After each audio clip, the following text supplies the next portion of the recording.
Name the two kinds of building materials for our lives that Paul talked about.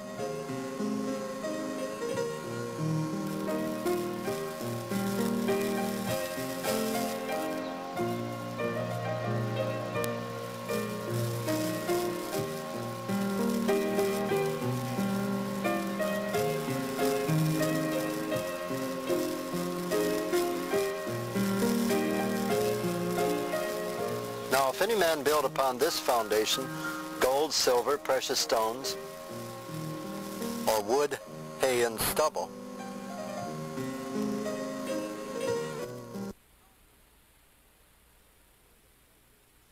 now our professor, Dr. Ward Williams. It is a pleasure to greet you again as we resume our study of the life of Christ, working from the harmony arranged by Dr. A.C. Wind. Having just completed the Sermon on the Mount, which was in a sense the ordination sermon, which Jesus gave to his 12 disciples whom he had chosen just before the sermon was given, we find him in Matthew 8 returning to his headquarters city of Capernaum. And as he approaches, a centurion came to him and begged him to come to his house. Read verses 6 through 8 of Matthew 8.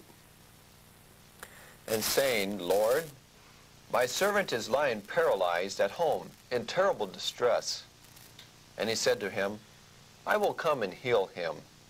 But the centurion answered him, Lord, I am not worthy to have you come under my roof, but only say the word, and my servant will be healed.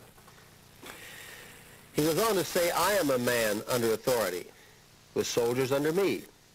And I say to one, go, and he goes. And another, come, and he comes. And to my slave, do this, and he does it. When Jesus heard him, he marveled, and he said, I have not found even in Israel such faith. Read verse 11 and 12. I tell you, many will come from east and west, and will sit at table with Abraham and Isaac and Jacob in the kingdom of heaven, while the sons of the kingdom will be thrown into the outer darkness. There men will weep and gnash their teeth.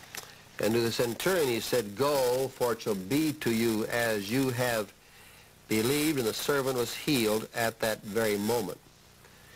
The point of the story here is that this centurion understood authority.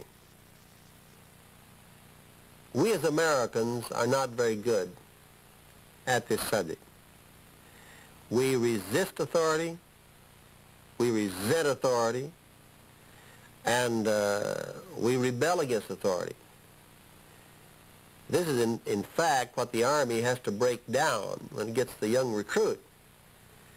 He must get over his ability to decide whether or not he will obey his teacher and do the lesson, whether or not he will obey his mother and mow the lawn, whether or not he will obey his father and wash the car. In many homes, an order is nothing but a recommendation.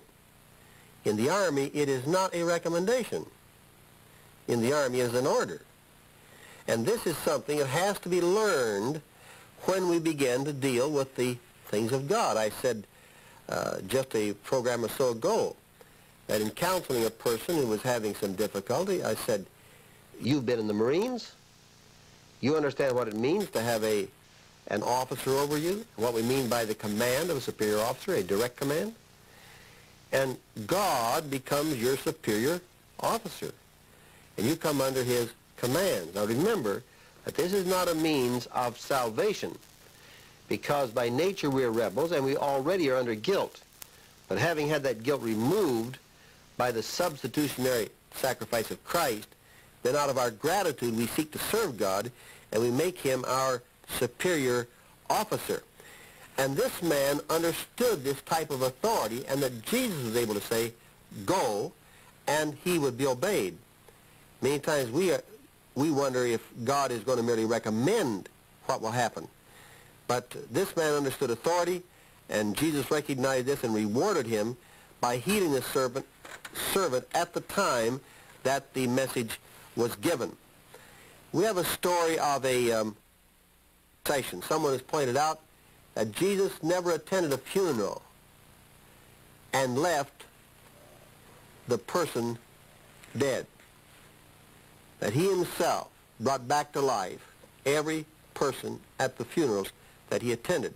And this is the story of a widow in a city not far from Capernaum, not far from Nazareth, a little place in Galilee called Nain. Read verse 12 through verse 17. As he drew near to the gate of the city, behold, a man who had died was being carried out, the only son of his mother, and she was a widow, and a large crowd from the city was with her. And when the Lord saw her, he had compassion on her, and said to her, Do not weep.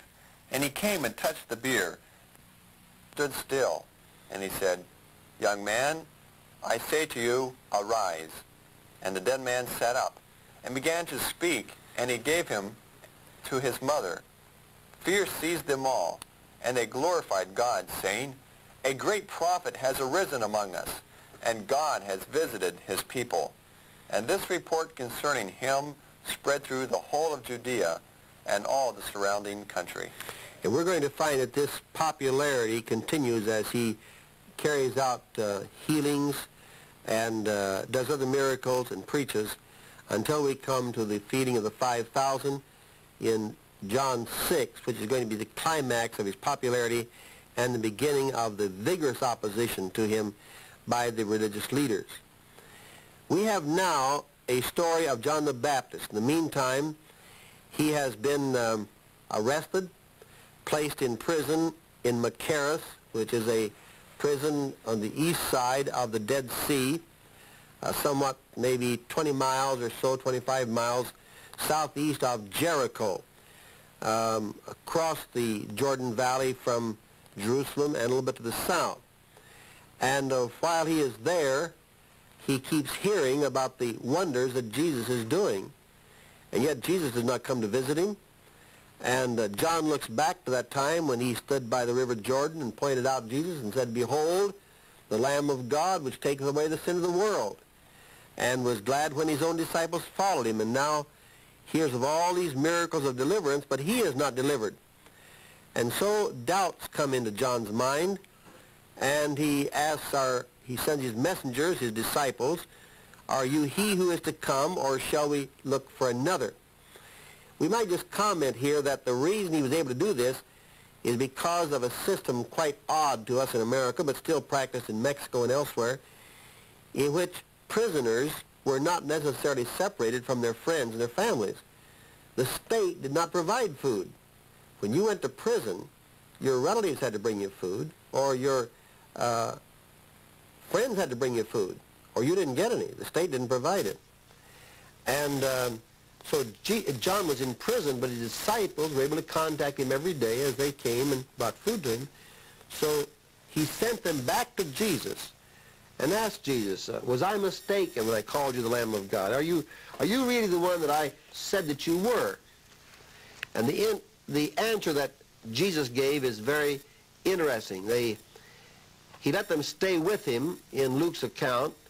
In that hour he cured many of diseases and plagues and evil spirits, and those who were blind he gave sight.